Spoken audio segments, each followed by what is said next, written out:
Cults, ये नाम कभी ना कहीं तुमने सुना होगा। और अगर नहीं सुना तो वीडियो में बने रहो, क्योंकि तुम कुछ ऐसी चीज़ें जानोगे जिससे तुम्हें एहसास होगा कि एक इंसान खुद को गॉड लाइक फिगर की तरह प्रेजेंट करके लोगों के दिमाग के साथ किस तरह खेलता है। इमेजिन करो, एक लोगों का सेट ऑफ ग्रुप है जो एक ऐसी चीज़ को या एक ऐसे इंसान को फॉलो कर रहे हैं जिन्होंने खुद का एक भगवान ही बना लिया है, जिसे वो ब्लाइंडली अपने ही तरीके से फॉलो कर रहे हैं। यूजुअली इस तरह के ग्रुप्स के लीडर्स जो होते हैं, जो इन कल्ट्स को फॉर्म करते हैं, वो खुद को गॉड लाइक फिगर की तरह प्रेजेंट करते हैं। वो अपने फॉलोअर्स को यकीन दिलाते हैं कि वो नॉर्मल लोगों जैसे नहीं हैं, वो स्पेशल हैं, वो अलग हैं, वो डिवाइन हैं। अब अभी तुम्हें लग रहा होगा कि ठीक है, करते हैं ऐसे लोग एग्जिस्ट, पर इसमें प्रॉब्लम क्या है? कोई किसी को फॉलो करे, हमें इससे क्या ही प्रॉब्लम हो सकती है? पर आज हम कुछ कल्ट्स के बारे में बात करेंगे, जानेंगे कि ये कल्ट्स किस तरह से मैनिपुलेट करके लोगों को वो सब करने पर मजबूर कर देते हैं जो एक नॉर्मल इंसान सोच भी नहीं सकता। So let's get started. In old language, a couple thousand years ago, disciples, those who are trying to prepare themselves for entry into the evolutionary level above human, synonymous with the kingdom of God, the kingdom of heaven. One of the most bizarre stories in the history of cults and religion. The first one is Heaven's Gate। नाम से ही समझ आ रहा है कि ये cult अपने आप को किस तरह रिप्रेजेंट कर रहा था। हेवेंस गेट एक कल्ट था जिसका लीडर था मार्शल एप्पल्सवाइट, और इसके 39 मेंबर्स और थे जिन्हें मार्शल ने ये बोलकर कन्विंस किया कि आगे जाकर दुनिया ख़त्म होने वाली है, बहुत बड़ा डिस्ट्रक्शन होने वाला है, और अगर तुम मुझे फॉलो करोगे तो मैं तुम्हें इस डिस्ट्रक्शन से बचाऊंगा।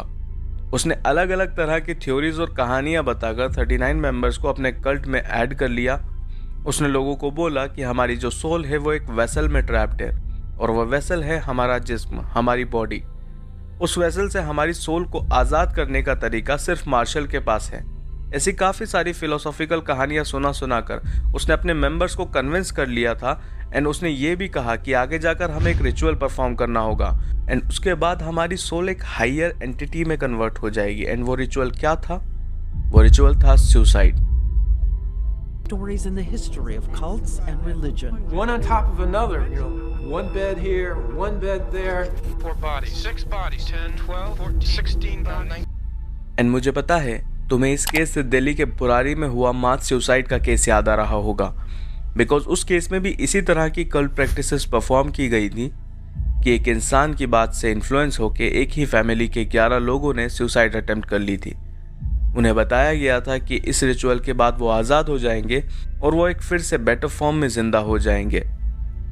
सो जब मार्शल और उसके कल्ट मेंबर्स ने सुसाइड की तो उस एरिया के पुलिस को इन्फॉर्म किया गया कि यहाँ एक मास सुसाइड किया गया है।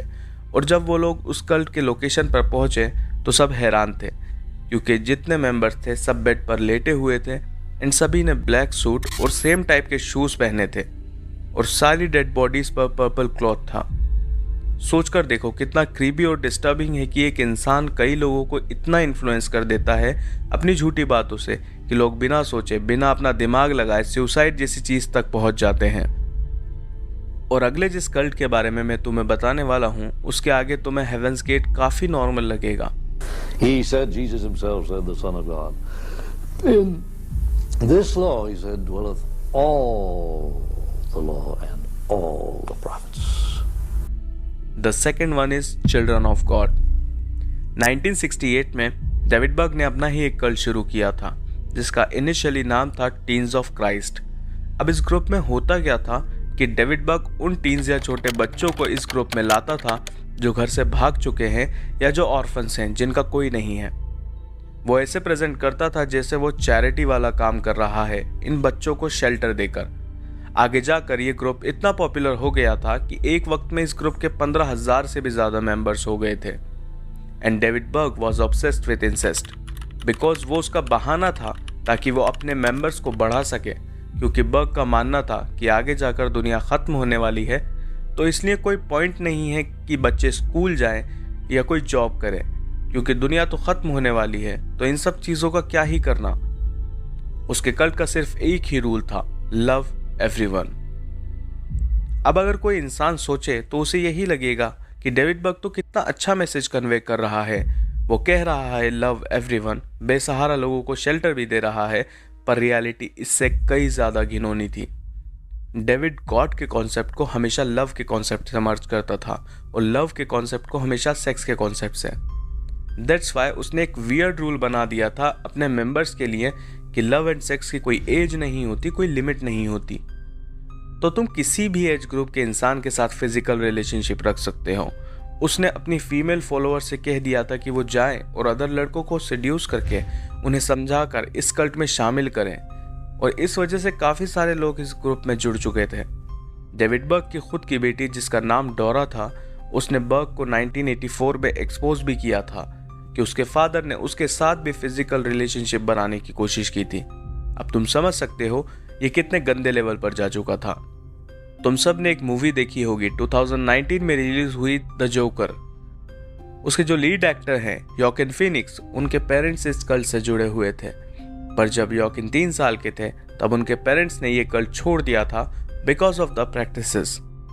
कल्ट सिर्फ एक ग्रुप या लीडर तक नहीं होते हैं, ये एक साइकोलॉजिकल ट्रैप होते हैं जो हर इंसान के आसपास एग्जिस्ट करते हैं, जो लोगों को इस तरह मैनिपुलेट करते हैं जिसकी वजह से लोग उस एक्सटेंट तक खुद को ले जाते हैं जहां उनकी जिंदगी खतरे में पड़ जाती है। एंड जो इन कल्ट से बच के निकल जाते हैं उनके लिए साइकोलॉजिकल ट्रॉमा से निकलना मुश्किल हो जाता है। सोचिए, अगर आपको कोई अल्टीमेट ट्रुथ, एक परफेक्ट कम्युनिटी और एक हायर पर्पस ऑफर करे तो क्या आप उस ट्रैप में फंस जाएंगे? आई होप आप सबका जवाब होगा नहीं। देखिए, इस तरह की प्रैक्टिसेस में इन्वॉल्व होना या इस तरह की प्रैक्टिसेस को फॉलो करना blindly, I think this is not good. अगर ये वीडियो तुम्हें पसंद आई है, प्लीज वीडियो को लाइक करें, सब्सक्राइब करें एंड कमेंट्स करें। This is me, Zoheb, signing off.